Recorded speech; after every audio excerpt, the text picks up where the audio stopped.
Fuck, Madhavan.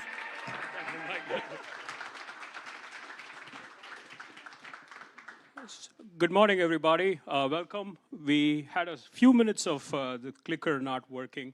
This is not a Microsoft product. So, my goal today is to talk about what happens beyond the blue links, about freshness, control, and visibility. But I have a bigger purpose in mind when I'm here. My job this morning is to win the Husband of the Year award by the time I get home. And the way I do that is by making profound statements about cats. And anybody who's known me, my friends, Mike, others, who've seen me talk, I'm always talking about cats because I actually believe that cats rule the internet. So if not for cat videos, the internet wouldn't exist. So everything today that I'm going to talk to you is about cats. How do you get better visibility for cats? What do we do when the cat's links don't show up properly? So on and so forth. And in the process, I hope that I'm going to unpack the process of grounding and what happens with freshness and visibility a little bit more. So at Microsoft, my job is very simple. I can summarize it in like 20 words. Have a freshest, most comprehensive copy of the internet at any given time during the day. And this means that I drive the collection, I drive the understanding of web to drive various experiences across Bing, Copilot, and beyond. As you all know, we power a number of other experiences, OpenAI, Meta, and so on. So essentially, all of these experiences, regardless of which vertical you are, search or news or any of the images and video, all of it goes through the pipeline that I essentially am the product manager for. So in some ways, I know a little bit about visibility and what happens to content when we think about visibility. I'll start off with this statement. Visibility belongs to content that AI can trust, understand, and ground. This is absolutely the future of SEO, AEO, whatever we choose to call it. I'm going to call it AEO in today's talk, but this is the future. Visibility will belong to content that AI can trust, understand, and ground. AI essentially is making grounding the visibility layer. Essentially, what is happening is that it is the connective tissue between the content that we produce and the signals that the AI engines are looking for, and grounding is the process through which we do it, and AEO is the way you can fine-tune the grounding process. And I know that grounding means a lot of things to different people, so in today's talk, I will unpack the process a little bit for all of you, because this is tech SEO, and the talk is going to have some code. I'm going to talk a little bit about what happens behind the scenes in a little bit more of a technical way. Now, my job today, other than winning Husband of the Year and being a cat person, is to demystify and connect three key concepts for visibility: grounding, freshness, and controls. How do you control all of this? So let's start by talking about grounding. I think just to set the stage, I'm going to define it as the anchor that LLM's outputs rely on for verifiable, retrievable, trusted sources before generation. This is a very key part. People always think that grounding is about generation. It is actually not. You're going to hear some great talks at this conference, essentially talking to you about why is it that grounding is important. How do you unpack the process? Tomorrow, Mike is going to talk about what happens during query fanout, for example. And I'm going to situate all of this into a workflow for you so that you have some sense of what happens behind the scenes. Now, let's get into the anatomy of what happens in the grounding process. The first step, everybody knows. The user issues a query, and this query can be anything. It can be arbitrary, it can be vague, and this gets submitted to a workflow of some sort. The next thing that happens in this engine is that there is a multi-source retrieval that happens. People think of retrieval as some sort of relevant content that needs to get fetched, and it's also based on a number of available sources. And by the way, the key thing to understand here is that the safety process in the whole AI pipeline starts at this point. The minute the user has issued a query, the safety process is already kicking in. And despite that, there are leaks sometimes, but the safety process is already kicked in. Following this, once all of the appropriate content has been retrieved, there is a ranking. So the ranking essentially is where the retrieved content gets verified, scored, and it's positioned in a stack so that the AI engine knows what to prioritize. The important thing about ranking here is that in order for something to get ranked, it needs to first get retrieved. So that's a very fundamental step that we should be aware of. Immediately following ranking, essentially there is an evidence synthesis process, which means that top ranks content are merged, there is deduplication that happens, there is summarization that happens, and also there is evidence checking that happens across all of the evidence blocks that may have come out of the generation process. And eventually, once this evidence synthesis process is complete, then there is a safety filtering that happens once again, where we are checking for various compliance things, personally identified information, whether we are complying with policy related to how a content should be handled, harmful content, pornography. There is a whole in my job, I see a lot of crazy content online. And trust me, this safety layer is pretty important. And even then, sometimes things leak and it makes the news, right? Once this happens, there is also a factual alignment step, right? The factual alignment step is where the model ensures that the generation stays anchored in what was already selected and passed on to it as evidence. So this is the step where we rely on to reduce hallucinations.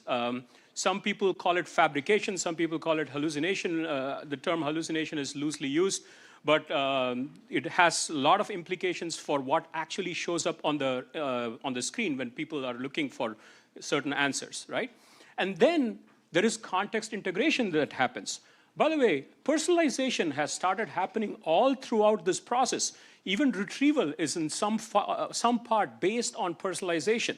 And by the time the content has actually gotten to this point of context integration, this is what you may be thinking of as hyper-personalization and how content gets integrated and so on. And finally, once all of these steps are complete, then there is answer generation. And in the answer generation part, the answers are synthesized based on the package of things that have come to the LLM at that point, right? So there is a lot that's going on. And by the way, many articles that I read online, many blogs I read online, focus on this process of generation as a fundamental aspect of what happens in AEO and SEO. But it is really key to understand that the whole thing has started way back when the user issued a query, right? And then eventually, once the generation has happened, there's multiple safety checks that happen on the generation part. Once again, there is all kinds of filtering that occurs. And then eventually we get to citations, which is the metric that everybody is looking for. Are we being cited by an AI engine or not, right? So, by the way, by the time you get to citations, if your content was never retrieved, it doesn't matter, right? Because it's too late. Generation is too late in the process for you to try and optimize anything because it has already started way back in the funnel, okay? The new visibility funnel that everybody who looks at this pipeline needs to understand is that visibility has started long back with query understanding. User query is interpreted, normalized, and fanned out into multiple retrieval pathways. And if you're not in one of those pathways, you're not making it to citations, right? So that's a key aspect of what happens behind the scene. This is why you hear people like Mike talk about, hey, focus on the query understanding part, focus on query fan-outs, understand how the retrieval works, right? So moving conversation up the pipeline, right? That's pretty important. By the way, I'm sure you're all observing very carefully that I am in the process of winning Husband of the Year. There's a lot of cat pictures on here, right? So I'm going to take a small example to illustrate how all of this works. Let's take an example of what are the cutest cat toys this year, okay? And this is a query that many of us may have tried.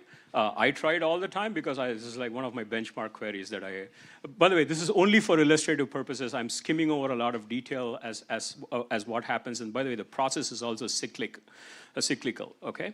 So first of all, if you look at the query on the surface, the query is vague, it's kind of informal, and it's incomplete. So the system cannot use this query directly to start a generation process, right? So what happens then is it gets interpreted. The AI will interpret this. By the way, we use a lot of LLMs and SLMs and various machine learning models, even for query understanding.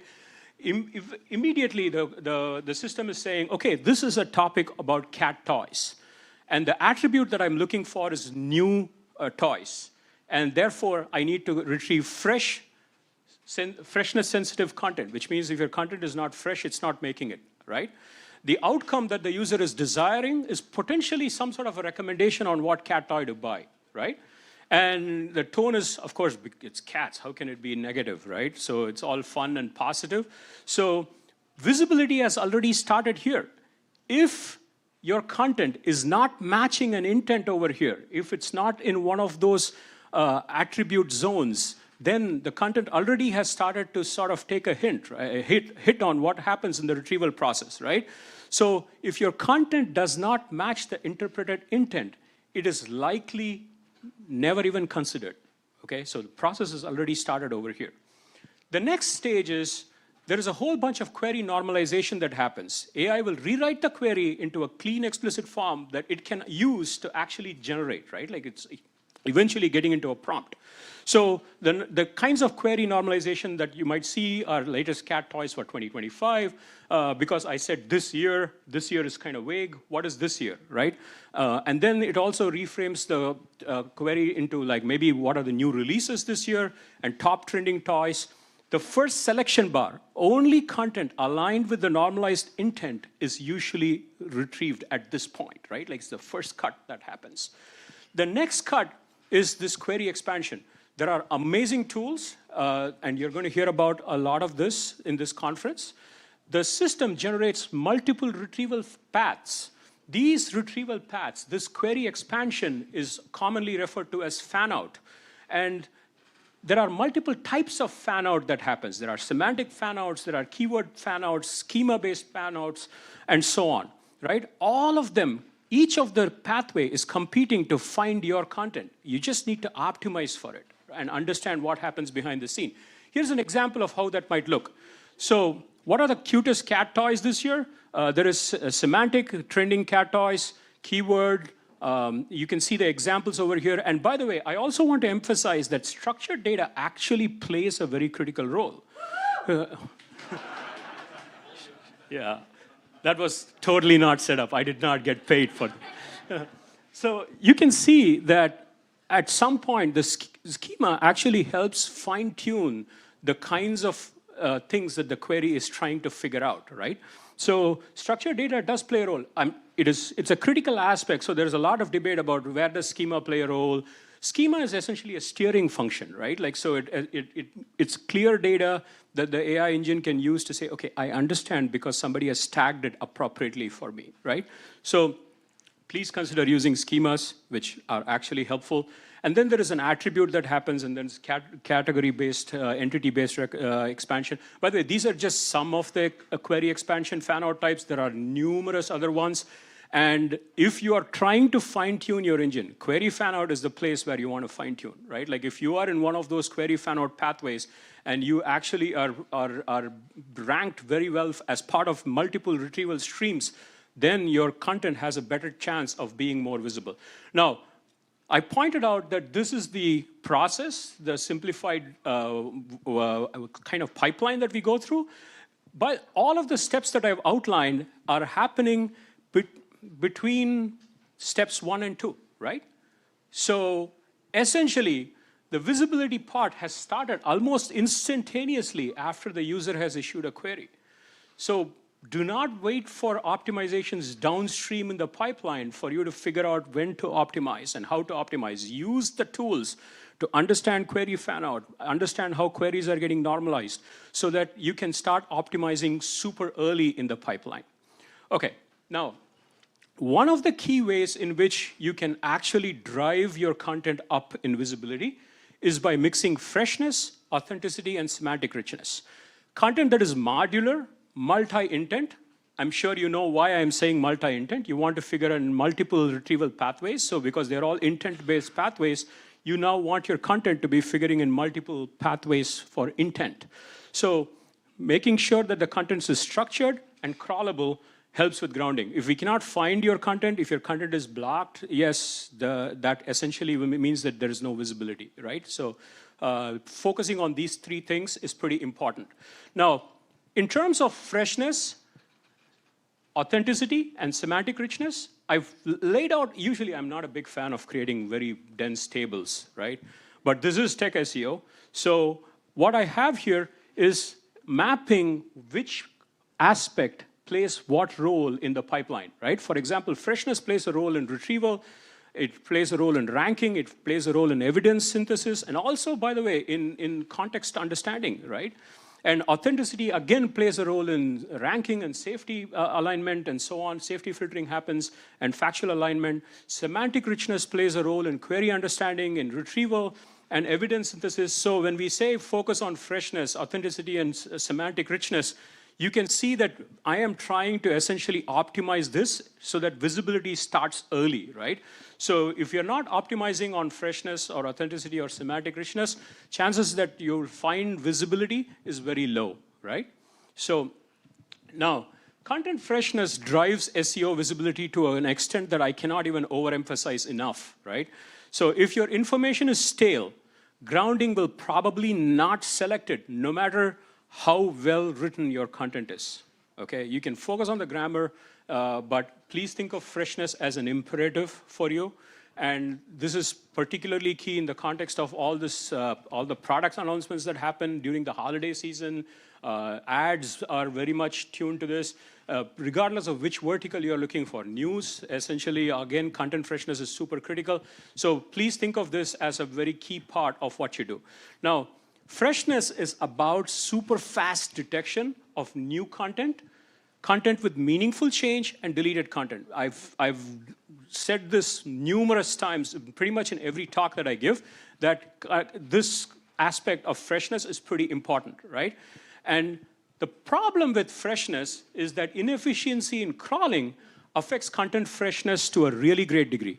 So what happens is, no matter if there is content change or not, whether there is new content, whether there is meaningful change or deleted content, the crawling still happens. So essentially, there's a cat which is half asleep. We continue to crawl this site to get the same sleepy cat image. The cat has not moved at all. And there is like a lot of wasted crawls that are happening every day. In most AI and search crawling, pretty much every one that I'm aware of, billions of URLs every day that are unchanged, that are literally same as yesterday, are crawled, and therefore wasting bandwidth, wasting resources, and really not contributing to any of the aspects that we are trying to optimize.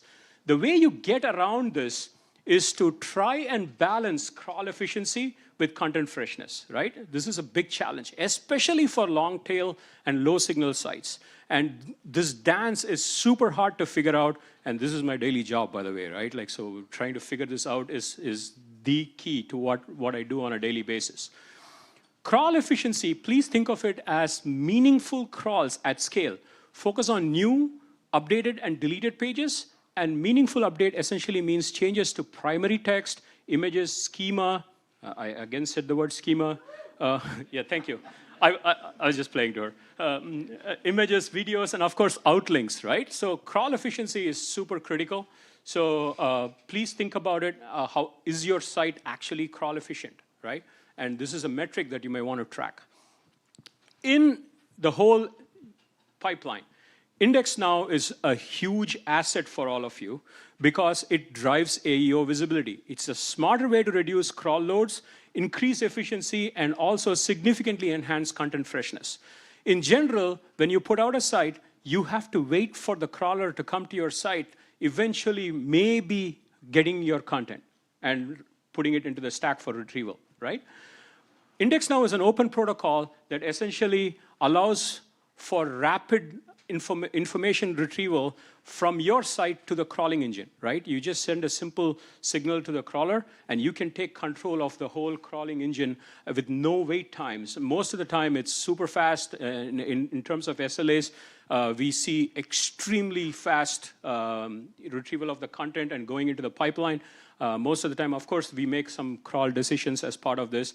What you essentially do is when you have a new, updated, or deleted content, you simply call the IndexNow API and let us know that, hey, here's a URL for you to consider. You don't have to tell us if it's new or if it's changed or deleted. We'll figure that out. and then we'll make a crawl decision, and the signal is instantly propagated to all of our partner sites as well. So this list of partners is growing at a very fast clip right now, right? And so we really focus on making this process super efficient and propagate all of these signals so everybody who's adopting IndexNow essentially benefits from this. Just to give you a sense of impact, 50% of clicked, newly indexed URLs on Bing, SERP, are essentially from IndexNow. We don't necessarily prioritize the URLs that we get via IndexNow for ranking or anything like that, but it's just freshness signal, right? So fresh content essentially gets retrieved over stale content. So we prioritize freshness. Therefore, if you're informing us and we are able to retrieve the content faster for you and we are able to put it in the index faster, this essentially means that there is a higher chance for visibility here. Also, our friends at Ahrefs did a little study, and they said that if people start using protocols like IndexNow, we would essentially be saving 31 million acres of forest. This is an amazing goal to work towards, and if this were true today, I can retire, and I'll be happy, and I would have also won the Husband of the Year award in the process, so I'm pretty happy about that. So IndexNow is essentially the way to make it efficient, easier to adopt, and environmentally friendlier as well. So I'm putting this link out here. You can scan the QR code. It's on the slide decks that will be available to you. My promise to you is that we will strive to make crawling super efficient, especially for IndexNow-enabled sites. Very soon, we'll be making an announcement regarding this, hopefully in the new year. We are working very hard on making this super efficient. Now, let's focus on authenticity and semantic richness. Freshness pulls content into the results. Authenticity and semantic richness push it into the answer, right? So this is a very key aspect of why you want the content to be authentic and semantically rich. Now, I'm going to give you a few tips on how do you make content authentic and semantically rich. One is to build unique depth intensity for your content, by which I mean focus on your area of expertise, your niche. Breadth is important, but not as important as depth, right? So please, your expertise matters, right? Second is structure is a part of storytelling in chunks. The reason why I say chunks is because all of this eventually gets tokenized, and therefore the chunks are pretty important. So think of structure as part of your storytelling. Avoid a div soup. Many sites that I look at online essentially are like div soups, right? Like, so there's so many div tags embedded, embedded, embedded. This essentially adds workload, essentially signaling that you didn't really carefully think about how you plan your content, right? Using headers, H1, H2, as to position your content, tables, FAQ blocks, schema markups, all of it are essential to helping you with visibility. Now, the other key aspect is showing your work builds trust, right? Support the claims. Many times there are sites that are fantastic with regards to what they're trying to say, but very rarely provide evidence for what they're saying. LLMs are constantly looking for this as part of this whole establishing the factual basis, right? So this is why I showed you the grounding pipeline, because this matters for the grounding pipeline, right? 4, context rules. Go beyond the facts, explain why it matters, and when it does not matter as well, right? So people can truly understand what you're trying to say. This requires you to fundamentally change the way you approach your users. It requires you to deep dive into data. It requires you to use SEO, AEO tools to really understand how query fanout happens. What are people actually getting at? So understanding this context is super critical. And finally, freshness is not a gimmick. It's part of governance. If you are not focusing on fresh content, trying to keep your content updated, this is essentially poor governance. So please consider freshness as an essential part of the knowledge lifecycle management for your product, for your site. This is super critical. Finally, you may be wondering, okay, so I put out all this content, and what happens then? Can we control what the AI is allowed to see and use? And this is a topic of much debate online. What can the AI engine see? What can it not see? Essentially, in the context of all of this AEO stuff, there are 2 distinct decisions that the AI engine has to make. One is regarding access, the other is regarding use. Access is, can the content even be retrieved? This is where signals like robots.txt, no index, enterprise permissions, all of that come into play. The second aspect is, can the content be used? just because we retrieve the content doesn't mean that we will use it, right? Or we are allowed to use it. So controlling the use is also an important part. And so tools like data no snippet, snippet limits, there's max snippet, et cetera, et cetera. And you can also think of schema scope boundaries that you can actually provide. And today I'm essentially going to talk to you about two types of control. One is blunt versus precision, right? So the blunt control is robots. Saying disallow on the robots is one way to control something, right? But it is a blunt force. It removes your entire page from eligibility. So there's no visibility, there's no ranking, there's no grounding opportunities if you just robots block the site. By the way, you might say, well, he's working for a search engine, so he has to say it. But this is something for you to consider, right? If you are trying to fine tune for visibility, if you don't even allow your content to surface or retrieved, then there is no visibility possible, right? The other aspect is precision control with tools like data no snippet. I'm going to dive a little bit deeper into data no snippet for just a few seconds so that you all understand that this HTML attribute is really about fine-grained control. It allows you to essentially exclude parts of your page from snippets and AI summaries. So this can control what actually shows up in the answer, right? It's the whole preview process. And by the way, the key thing to understand with data no snippet is that you stay in the ranking. You don't get removed from the ranking. We just don't show the content, right? Because you opted not to show that bit. So data no snippet is a super important tool. We have a blog that we put out on this. Please consider it. All the major players in the space, essentially Microsoft, I think our friends at Google, all of us support data no snippet. So this is a really cool control. So please check that out. In terms of what happens, if you mark a certain part of your page as data no snippet, essentially, if you notice here, I have the data no snippet tag attached to a section. And this part, the highlighted part, does not show up when we show the preview, right? By the way, it affects both, say, a search and AI. This is something for you to also note, okay? So controlling parts of the page is super handy when you're trying to control visibility. And the ways in which it helps you hide the answer to trigger clicks, right? So specific portions can be marked off as don't show, or click here for more information, right? And you can protect content that is context dependent. You can also do safe A/B testing. If you're not doing A/B testing, you should, right? Shield proprietary content, factual grounding context can be controlled, and you can block things that you don't want to be shown. For example, the copyright information at the bottom of your page is pretty important, but as far as that content you may not want to surface in the answer, so or you may want to surface in the answer. So it's important for you to know which parts of the page you want to surface.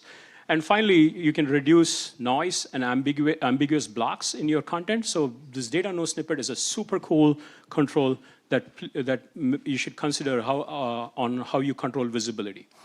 And finally, visibility matters, so choose the control that protects it. If you think that no index is the best choice, use it. If robots is the best choice, use it. But be mindful of what choices you're making, right? So no index, for example, basically is no visibility. Do not put it in the index. Do not even try to do it. Try to make it visible is what you're saying. Data no snippet, on the other hand, is like, hey, preserve this in the ranking, but don't show certain parts of it in the answer. That's kind of what it says. And there are tools. Bing Webmaster Tools is free. We are constantly expanding the capabilities of this. There is also Microsoft Clarity that is free, which is much more about heat maps for all the pages and session recordings and greater insights. There are tools that we are constantly putting out.